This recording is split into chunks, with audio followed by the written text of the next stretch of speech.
Казвам се Анелия Мартинчева, художник-график съм.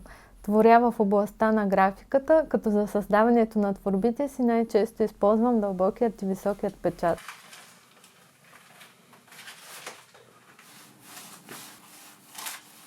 Участник съм във второто издание на международния конкурс Homage от Ройс, категория Жан де ла Фонтен.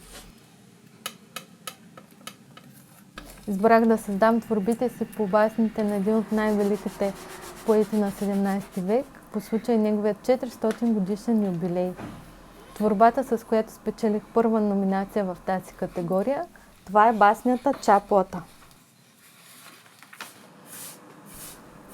За създаването на творбата си реших да използвам като изразно средство 3 вида графична техника – офорт, акватинта и релеф, които придават на творбата ми богатство, специално усещане на допир и красиво изображение.